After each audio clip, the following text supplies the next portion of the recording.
I'm Rob Whitfield with the Orange County Register, and welcome to OCN2 for Thursday, April 16th.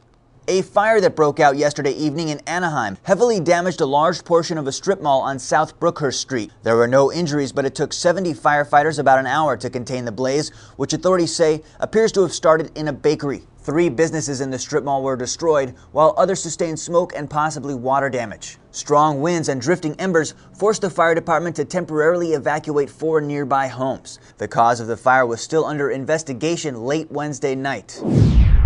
Friends, family members, and sorority sisters remember 20-year-old Courtney Stewart as a bright, fun, energetic country music lover and Angels fan during a life celebration at Cal State Fullerton last night. And a country radio station disc jockey led a crowd of about 400 people in a line dance to honor Stewart, who was a Titan cheerleader who had an affinity for cowboy boots, the color pink, and making people laugh.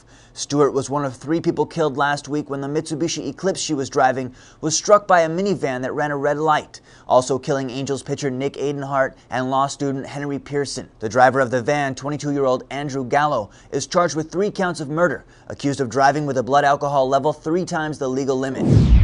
Authorities say an amusement park security guard shot and killed a man Tuesday night after being hit in the head and knocked to the ground, believing the man was then returning to his vehicle to grab a weapon. The man who was killed was identified by sheriff's officials as 36-year-old Colin Bawa, a mental health clinician from Corona. The incident occurred just after 11 p.m. while the security guard was patrolling the perimeter of Adventure City, a small amusement park in Stanton. Hours after the park closed, the security guard reportedly saw a man near the park's service entrance, and when he approached the vehicle, Bawa got out of the truck, prompting a short fight in which the guard is believed to have lost his baton and flashlight. Authorities believe the guard may have been hit with one of those 2 items. Authorities did say the item Bawa retrieved from the truck was not a weapon. The security guard, who's worked at the park 14 years, was not arrested.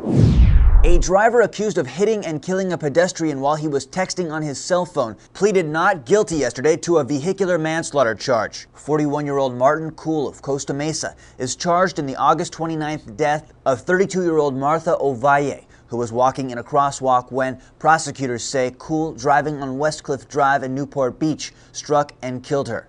Kuhl was featured in an article in the Register in November, saying he returned daily to the scene of the accident to pay his respects. Kuhl was on parole at the time of the accident, having spent time behind bars for burglary and theft convictions. If convicted of vehicular manslaughter, he faces up to 6 years in prison.